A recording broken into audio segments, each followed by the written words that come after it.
성경 목록합니다. 데살로니가전서 5장 12절에서 18절 말씀, 신약 성경 332쪽입니다. 신약 성경 332쪽, 데살로니가전서 5장 12절에서 18절 말씀. 신약 성경 332쪽, 데살로니가전서 5장 12절에서 18절 말씀.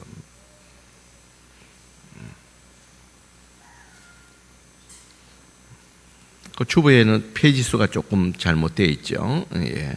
신약 성경 332쪽입니다. 우리 다 찾으신 줄 알고 우리 교독하도록 하겠습니다. 제가 먼저 12절 말씀 읽으면, 형제들아 우리가 너희에게 구하노니 너희 가운데서 수고하고 주 안에서 너희를 다스리며 근하는 자들을 너희가 알고,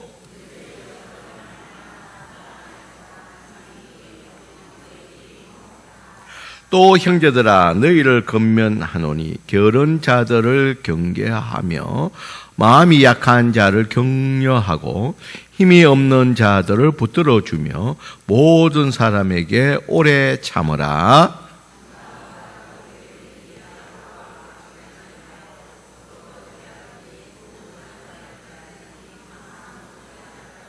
항상 기뻐하라. 우리 18절 같이 있습니다. 범사에 감사하라. 이것이 그리스도 예수 안에서 너희를 향하신 하나님의 뜻이니라. 아멘. 이 시간에 갈렙 찬양대 찬양이 있겠습니다.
할렐루야. 우리 기도합시다. 사랑이 많으신 하나님 감사합니다. 오늘 갈렙 찬양을 통해서 영광 받아 주시고 또 이 시간에는 또 말씀을 나누는 시간입니다. 말씀이 선포되어질 때 성령님이 함께 역사하여 주셔서 밝히 우리가 그 말씀을 보게 하여 주시고 깨닫게 하여 주시고 그 말씀 앞에 우리가 아멘하며 나가는 시간 되게 하여 주시옵소서. 예수님 이름으로 기도드리옵나이다. 아멘. 자, 여러분, 우리 돌대 주보 안에 보면 우리 맥주 감사 헌금 봉투가 이렇게 있는데요. 이거는 이제 다음 주 맥주 감사에 헌금하라는 봉투인데요. 자, 이제 우리 7월 첫째 주가 맥주 감사절이면 이제 감사절기가 돌아왔구나, 그렇게 보게 됩니다. 우리 맥주 감사문은 한 해를 시작하고 또 반일 지나는 6개월을 지나면서 하나님이 우리에게 베풀어 주신 또 은혜가 얼마나 큰지를 돌아보는 그런 절기입니다. 자, 그런데 우리가 이제 늘 이제 감사 이 절기가 돌아올 때 왜 성경에서는 이렇게 감사하라고 하느냐? 여러분, 성경 곳곳에 보면 감사하라 그러고 또 우리 구약에도 그렇고 우리 지금 신약에도 그렇고 이 추수감사절, 맥주감사절 이렇게 감사절을 지키는 그 의미는 무엇인가? 왜 성경에는 그렇게 감사하라고 하느냐? 그 의미를 이제 오늘 본문에서 밝히고 있는데요. 그런 의미에서 오늘 본문에 보면 이 데살로니가 교회는 우리가 여러분 아시는 분도 있겠지만 이 바울이 2차 전도 때 세워진 교회인데 복음을 불과 3주를 전하고서 세워진 교회입니다. 그러니까 데살로니가 교회는 머무는 기간은 오지 않습니다. 그러나 본격적으로 복음을 전한 것은 딱 3주입니다. 그러니까 많은 학자들은 바울이 그곳에서 3주만 머물른 것이 아니라 실제로는 한 3개월 정도 머물렀는데, 그리고 준비하는 기간을 거쳐가 복음을 직접적으로 이렇게 전할 수 있었던 것은 3주 정도 된다고 그렇게 말을 하고 있습니다. 그래서 이 매주 복음을 전할 때마다 믿는 자가 막 급하게 많은 믿는 자들이 생기게 되었다는 거예요. 그래서 이 사도행전을 보면 야손이라는 사람의 집에서 이 데살로니가 교회를 시작하게 됩니다. 그런데 다른 지역과 달리 여기 데살로니가 지역에는 이 유대인들이 극렬하게 반대를 했습니다. 자, 이 예수교라는 이 교는 이 새로운 황제 임금을 섬기는, 그래서 결국은 로마에 반역하는 그런 종교이다, 그렇게 선동을 하면서 이 교회가 세우는 야손에 있는 사람들, 그 가족과 친척들을 다 끌고 와서 그렇게 그들을 협박하고 그들에게 또 어려움을 주는 그런 핍박을 가했다는 겁니다. 그러니까 사도 바울이 이 데살로니가 교회를 세우고 난 다음에 한 3주 정도 지나고 나니까 더 이상 이 바울이 그 데살로니가 지역에 있을 수가 없는 그런 상황이 되었다. 너무 격렬하게 이 유대인들을 선동해서 모든 데살로니가 사람들이 격렬하게 반대를 하기 때문에 어쩔 수 없이 사도 바울이 디모데를 데살로니가 두고서 자기는 3주 만에 복음이 전해지고 교회가 세워진 3주 만에 이 데살로니가 지역을 빠져나오게 되었다는 거예요. 그리고 나서 아덴을 통해 가지고 고린도에 도착하게 되어서 그 고린도에서 데살로니가 교회를 생각할 때 너무 불안한 거예요. 아직까지 교회가 불안정한 상태가 있는데 여기에 이 교회가 어떻게 될 것인가는 그런 불안한 마음도 있고 해서 건면하고자 하는, 교회를 바로 세우고자 하는 마음에서 데살로니가 전서를 보내게 됩니다.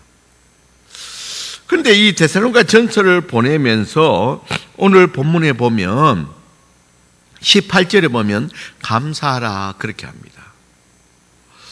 여러분, 사람이 당연히 감사할 일이 생기면 감사하는 것이 당연합니다.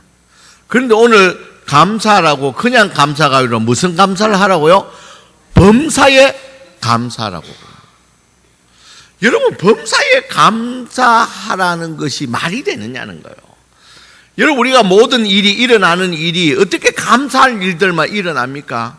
여러분, 한 주간 보면 정말 짜증나는 일도 일어나고 정말 가슴 아픈 일들도 일어나게 되고 저거 힘든 일도 일어나게 되고 여러 가지 일들이 일어난다는 거예요. 도저히 감사할 수 없는 많은 일들이 일어나는데 어떻게 범사의 모든 일에 있어서 우리가 감사할 수가 있느냐는 거예요. 그런데 그것도 신앙에 성숙한 사람들도 아니고 아직 교회의 모습을 갖추고 겨우 일어서고 있는 이 교회를 향해서 사도 바울이 범사에 너희들은 모든 일에 있어서 감사하라 그렇게 말을 하고 있다는 겁니다. 이 말을 어떻게 보면 좀 이 데살로니가 교인들에게 좀 부담이 될 수 있는 그런 말입니다. 자, 여러분들도 한번 생각해요. 여러분 모든 일에 다 감사할 수 있습니까? 여러분 지난 한 주간 동안 우리 생각을 해보십시오. 그 모든 일들이 우리가 모든 일에 감사할 수 있느냐는 거예요. 그 가운데는 요새는 또 감기가 좀 유행한다 그래요. 이렇게 하다가 어떻게 하다가 감기가 들렸다. 여러분 그 감기 들린 게 감사합니까 여러분? 우리가 절대로 모든 범사에 감사라는 이 말이 아직 교회가 온전하지도 못하고 믿음의 성숙한 단계에 들어가지 않는 이 성도 데살로니가 교회 성도들 향해서 범사에 감사라고 하는 그 이유가 사도 바울이 이런 무리한 이런 요구를 하는 그 이유가 하나님을 통해서 바울이 그렇게 전하고 있는데 그 이유가 어디에 있느냐? 이런 그 이유를 오늘 범사에 감사라고 그 이후에 그 이유를 말하고 있습니다. 우리 다 같이 우리 18절을 같이 한번 읽어보겠습니다. 시작. 범사에 자, 이것이 예수 그리스도 안에서 너희를 향하신 예수 그리스도 안이라는 것은 예수 믿는 자들에게 구원받은 자들에게 하나님의 백성된 자들에게 향하신 누구의 뜻이라고요?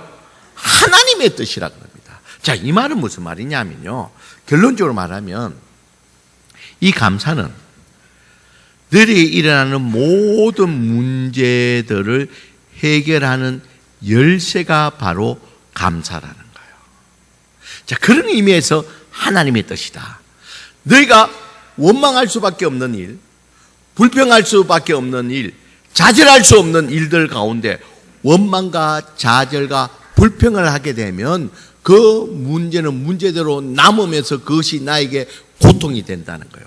그러나 너희가 원망할 수밖에 없고 힘들 수밖에 없고 짜증날 수밖에 없는 일이지만 그 일임에도 불구하고 너희가 그럼에도 불구하고 그 가운데서 감사하게 되면 이것이 하나님의 뜻인데 그 감사함을 통해서 그 힘들고 어려운 그 문제들이 해결된다는 이 문제 해결의 열쇠로서 우리에게 감사를 허락하신 줄 믿습니다, 여러분. 오늘 성경에서 그걸 말하고 있습니다. 그래서 성경에서는 계속 감사하라 그렇게 말씀하고 있다는 거예요.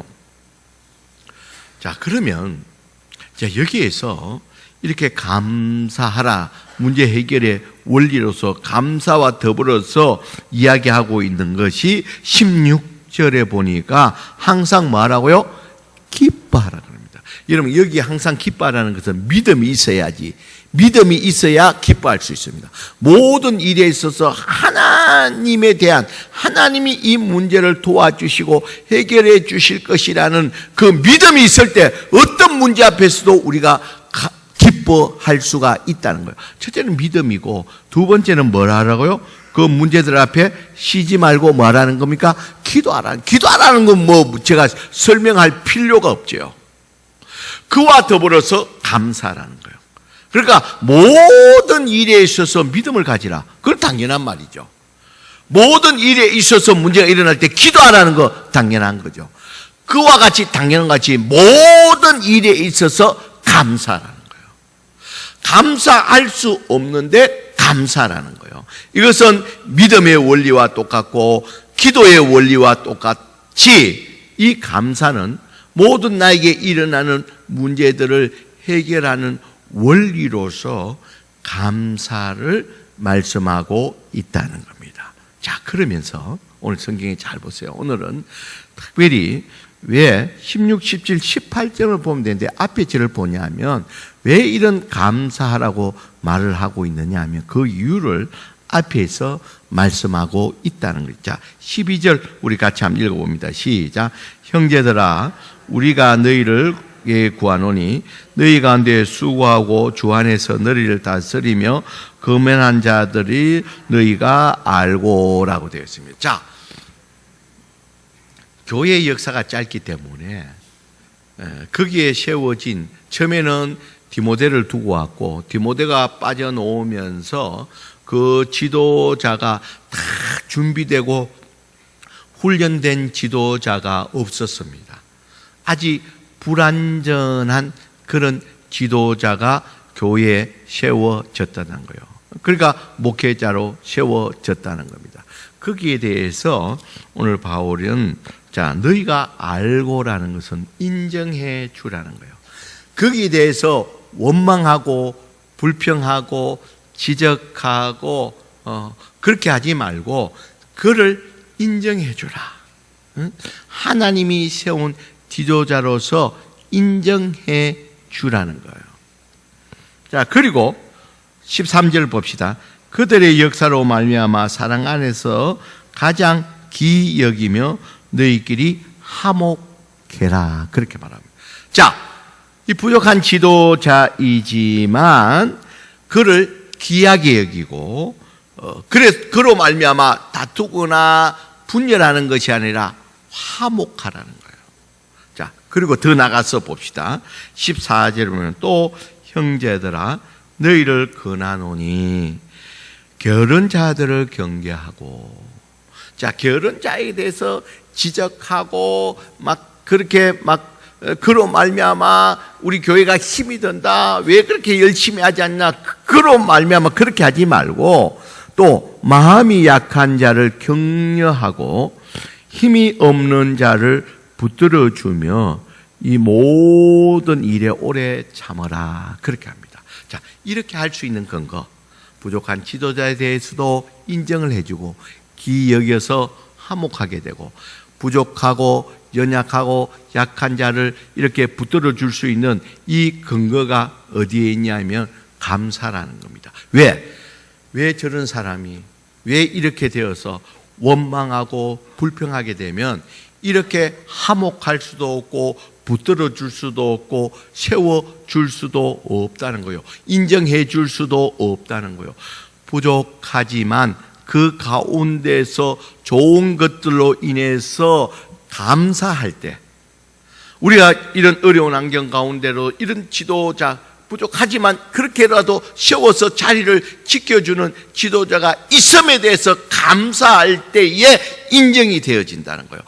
원망하고 불평할 수밖에 없는 상황 가운데서 너희들이 감사하는 그 기초 아래서 모든 것들이 세워진다는 거예요. 자, 그러면서 중요한 결론이 나옵니다. 우리 15절, 우리가 익히 잘 아는 말씀인데 예수님도 여러 번 말씀하셨는데요. 15절 같이 한번 읽어봅니다. 시작. 상가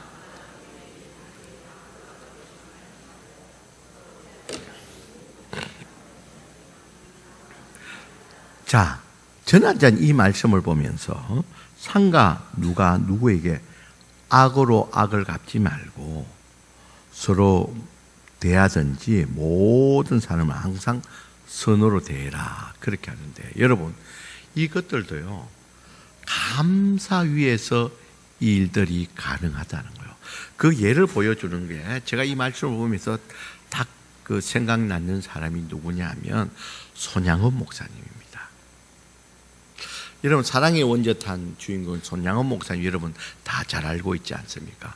이 손양원 목사님이 이 순천 반란 사건 때에 이 공산주의 따르는 사람들과 우익 간에 이런 이 다툼이 반란이 일어나서 공산주의를 따르는 유여전에 따르는 사람이 순천 반란 이 사건으로 인해서 이 그에 따른 사람들이 많은 사람들을 학살을 하게 됐습니다. 그 가운데 손양원 목사님 첫째 아들, 둘째 아들이 유학을 가기 위해서 다 준비가 다 끝났습니다. 소속도 끝나고 이제 얼마 있다가 유학을 가면 되는 미국으로 유학을 보내는 그 일들이 다 끝이 났다. 그 당시로 참 미국 유학 가는 쉽지 않은데 이렇게 다 준비가 됐다는 거예요. 그런데 여수 순천 반란 사건 때 이 큰아들 둘째 아들이 이 테러 이렇게 일어났던 폭동의 사람들에 의해서 이 총에 맞아 죽게 됩니다. 그 큰아들 둘째 아들이 죽게 된다는 거예요. 여러분 두 아들이 죽었다 해도 여러분들은 아무 상관이 없어요. 여러분 생각해 보십시오. 이 삼남 삼녀 가운데 이 큰아들 둘째 아들 미국 유학 보내고 그렇게 믿음 안에서 잘 신실하게 자라났던 두 아들이 하루아침에 죽게 되니까 여러분 보통 같으면 이거는 하늘이 무너지고 이거는 원망 불평할 수밖에 없는 일이고 혹 가다가는 정말 신앙에서도 떠나갈 수밖에 없는 어떻게 이런 일이 어떻게 우리 가정에 어떻게 나에게 여러분 손양원 목사님이 신앙이 부족했나요? 나은 자들을 붙들고 그렇게 고생하며 사역했던 이 목사님에게 어떻게 이런 일이 일어날 수 있느냐? 원망하고 불평할 수밖에 없는 그런 상황이고 믿음에서 떠나갈 수밖에 없는 그런 상황에서 이 손양원 목사님 우리가 잘 아는 이런 상황에서 9가지 감사를 하죠. 이런 그 9가지 감사를 다 소개는 못하지만 한두 개를 소개하면 첫 번째 감사 내용입니다. 나 같은 죄인의 혈통에서 순교의 자식이 나오니 참으로 감사합니다 라고 이 순교자가 우리 집에서 나오게 된 거 감사하다고 감사했습니다. 그리고 내 자녀 삼남 삼녀가 있는데 그 중에 가장 귀한 맏아들과 차남 그것도 신앙생활 잘하고 잘하던 두 아들을 하나님께 바치게 해주시니 또한 감사합니다. 그리고 또 감사하는 내용이 우리 아들 두 아들 미국 유학 가려고 준비를 다 해놨는데 미국보다도 더 좋은 천국에 가게 해주시니 감사합니다 라고 이렇게 정말 원망하고 좌절할 수밖에 없는 그런 상황에서 이렇게 감사의 9가지 이런 감사를 하나님께 올리게 됩니다. 자, 그러고 나서 어떻게 됐습니까? 그 자기 아들, 맏아들, 둘째 아들 죽인 사람이 안재선이라는 그 학생을 그때 걔도 고등학생이죠. 그를 자기 양아들로 받아들이게 됩니다. 여러분, 그와 같이 여러분, 이 악에 대해서 선으로 이렇게 대하라는 이게 감사가 없으면 거기에 대한 원망과 불평과 저주와 있으면 여러분 악에 대해서는 악으로 갚을 수밖에 없습니다. 그러나 이 악에 대해서도 선으로 갚을 수 있었던 이렇게 아름답게 열매를 맺을 수 있었던 것은 이렇게 이겨나갈 수 있었던 것은 감사로 인해서 일들이 일어난 줄 믿습니다. 여러분. 그래서 여러분 이 성경에서 오늘 본문에서 모든 일에 원망과 불평과 좌절할 수밖에 없는 그 상황에서도 모든 범사에서 감사하라고 이 감사가 바로 모든 문제를 해결할 수 있는 열쇠로서 우리에게 감사할 것을 말씀하고 있다는 겁니다. 이런 우리가 잘 아는 성경에 누가 이 말을 했는지는 잘 모르지만요. 이게 성경의 전체적인 원리인데요. 자, 감사해서 감사하는 것이 아니라 감사했더니 감사할 일이 생겼다는 겁니다. 우리 한번 따라합시다. 감사해서 감사하는 것이 아니라 감사했더니 감사할 일이 생긴다는 거예요. 감사해서 감사한 것이 아니라 그냥 억지로라도 감사를 했더니 감사할 일들이 생긴다. 그렇게 하고 누군가 말을 했는데 이 말은 철저하게 성경적인 원리라는 겁니다. 여러분, 우리가 잘 아는 감사하면 우리가 대표적인 하나님의 말씀이 시편 50편 23절 말씀, 우리 한번 떼어 보실래요? 자, 우리 한번 같이 한번 읽어봅니다. 시작. 감사로 제사를 드린 자가 나를 영화롭게 하나니 그 행위를 옳게 하는 자에게 내가 하나님의 구원을. 자, 여기 이 말씀은 뭡니까? 감사로 제사를 드리는 자가 나를 영화롭게 한다. 나는 누구입니까? 하나님을 영화롭게 한다. 하나님을 기쁘게 한다는 거예요. 하나님 모든 일에 원망하고 불평하고 자절하는 자를 기뻐하는 거예요. 그 일들 가운데, 모든 일들 가운데 감사하는 자에 대해서 하나님 기뻐한다는 거예요. 자, 그렇게 그 감사하는 그 행위를 하나님께서 옳게 여기고, 그 다음 뭡니까? 내가 하나님의 구원을 보리라. 하나님이 뭡니까? 여기 구원이라는 건 영혼의 구원이 아니라, 천국 가는 구원이 아니라 그 문제들 위해서 뭡니까? 하나님이 은혜를 베풀어 주셔서 그 문제에 대해서 해결해 주고 건져 주시는 그 구원을 말합니다.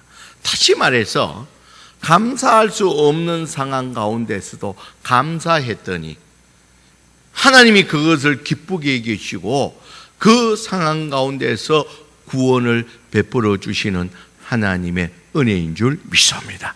그래서 성경에서는 감사라는 거예요. 감사, 모든 일에서 원망하고 불평하게 되면 거기에는 반드시 사탄이 역사를 합니다. 여러분 삶 가운데서도 여러분 돌아보면 분명하게 알 것입니다. 원망하고 불평하면 그 문제가 해결되는 것이 아니라 더욱더 그 문제가 심각해지고 구렁이에 더욱더 빠지되고 그 일들은 결국은 사탄이 역사한다는 겁니다. 제가 아는 그 목사님이 그 사모님 저에게 우리 부부에게 목사님, 우리 목사님 모든 일 있으면 감사해라, 감사해라. 어떤 일이 있어도 목사님 왜 이렇게 이런 일이 일어나고 이렇게 되고 원망하게 되면 그 목사님은 늘 감사해라. 그래도 감사해라. 감사하잖아. 감사해라. 처음에는 그게 막 짜증이 난다는 거예요. 뭐가 감사냐고. 이게 뭔 감사냐고. 근데 지나가 보니까 여러분 원망하고 불평하고 좌절하고 낙심하면 그 문제가 그대로 있는데 감사하게 되면 하나님께서 그것을 받으시고 그 문제를 해결해 주시는 열쇠의 단추로서 우리에게 감사라고 하시는 줄 믿습니다, 여러분. 그래서 여러분, 우리는 꼭 기억하시길 바랍니다. 저도 이렇게 보면요, 이 문제가 해결되어지고 또 치유가 되고 회복되는 이 사람들의 모습을 보면 대부분이 감사합니다. 감사하는 자는 어느 순간 지나다 보면 그 문제들이 해결되고 회복되어 있는 것을 우리가 보게 된다는 거예요. 그런데 반대로 그 문제에 대해서 원망하고 불평하고 있으면 그 문제가 해결되지 않고 그대로 남아서 나에게 고통으로 남게 된다는 겁니다. 그러게 오늘 우리 추수감사절 이제 다음 주에 맥주감사절을 맞이하면서 우리 모든 범사에 여러분 감사하시기를 주의 이름으로 간절히 축원드립니다. 모든 일에 감사하시길, 감사할 수 없더라도 여러분 억지로라도 여러분 감사하시길 바랍니다. 여러분 그렇게 되면, 자 여러분 보세요. 저는 모든 일에 이렇게 감사하다 보면 특별히 저는 오늘 말씀을 통해서 우리 2023년 이 맥주 감사 이 주간에는 특별히 사람에 대해서 여러분 내 주변에 내가 만난 사람, 이렇게 사람에 대해서 여러분 특별히 감사하시기를 주의 이름으로 간절히 축원드립니다. 많은 경우에 있어서 그럼 내가 왜 저 사람에 의해서 이렇게 고통을 받아야 되나? 내가 저 사람 만나서 왜 이렇게 힘이 들어야 되느냐? 저 사람을 만나지 말았어야 되는데, 내가 엮이지 말았어야 되는데, 왜 저 사람을 내가 만나서 이렇게 일생 동안 아니면 이런 일들을 내가 당하게 된 것에 대해서 내가 정말 마음에 너무 마음을 아파하고 고통하고 힘들어하는 분들에 대해서 여러분 꼭 기억하시길 바랍니다. 그 일들에 있어서 이번 맥주 감사를 통해서 그 사람을 만나게 되고 알게 되고 되어진 것들에 대해서 그 사람을 가지고 감사할 일들을 한번 찾아보시기를 주의 이름으로 간절히 축원드립니다. 저도 이제 개인적으로 좀 힘든 그런 분이 있어서 내가 늘 하나님 좀 힘들게 좀 없어졌으면 좀 하나님 좀 해결해 주시면 좋겠다고, 하나님 언제까지 이렇게 하느냐고 이제 그런 마음들을 늘 품고 있는데, 오늘 이 말씀을 준비하면서 내가 그 사람에 대해서 감사할 게 뭐가 있냐? 감사는 뭐 감사? 그 사람이 전혀 그거로 인해서 감사할 것이 없는데, 그래서 억지로라도 놓고 생각해보니까 한 두세 가지가 감사할 일, 억지로 짜내다 보니까 감사할 일들이 생기더라는 거예요. 그래서 내가 오늘 새벽부터 이 말씀 준비해, 오늘 새벽부터 하나님 감사합니다.